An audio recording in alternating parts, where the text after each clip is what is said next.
ಆತ್ಮೀಯ H60 news ವೀಕ್ಷಕರೇ, ನಾನು ನಿಮ್ಮವ MI ಅಥವಾ ಮಲ್ಲಪ್ಪ ಜೋತಾವರ್. ಇವತ್ತು ವಿಶೇಷವಾಗಿ ನಾವು ಕನ್ನಡದ ಒಬ್ಬ ಹಿರಿಯ ಅನ್ನೋಕ್ಕಿಂತಲೂ ಒಬ್ಬ ಮೇರು ನಟ ಅಂದರೂ ಅಡ್ಡಿ ಇಲ್ಲ. ಯಾಕೆಂತಂದರೆ ಅವರ ನಟನೆ, ಅವರ ವ್ಯಕ್ತಿತ್ವ ನಿಜವಾಗಿಯೂ ಇವತ್ತು ಆದರ್ಶನೀಯ. ರಾಜ್ಕುಮಾರ್ ನಂತರ ಡಾಕ್ಟರ್ ರಾಜ್ಕುಮಾರ್ ಅವರ ನಂತರ ಕನ್ನಡ ಚಿತ್ರರಂಗವನ್ನು ವಿಶೇಷವಾಗಿ ಆವರಿಸಿದ ಅಂತ ಫೈಟ್ ಇಲ್ಲ, ಮತ್ತೊಂದಿಲ್ಲ, ಇನ್ನೊಂದಿಲ್ಲ, ಸಾಮಾಜಿಕ ಚಿತ್ರಗಳನ್ನು ಮಾತ್ರ ಮಾಡ್ತಾ ಬೆಳೆದಿದ್ದಂಥದ್ದು ಸಣ್ಣ ವಿಷಯ ಅಲ್ಲ. ಅಂಥ ವ್ಯಕ್ತಿ ಯಾರು ನಿಮಗೆ ಹೇಳೋ ಅವಶ್ಯಕತೆ ಇಲ್ಲ. ಇವತ್ತು ಅನಂತ್ ನಾಗ್ ಹಿರಿಯ ನಟ, ಅವ್ರಿಗೆ ಇವತ್ತು ಪದ್ಮಭೂಷಣ ಬಂದದ.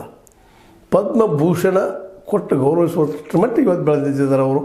ಅದಕ್ಕೆ ಕಾರಣ ಅವರಲ್ಲಿರುವ ನಟನೆಯ ಪ್ರತಿಭೆ ಅಗಾಧವಾದದ್ದು.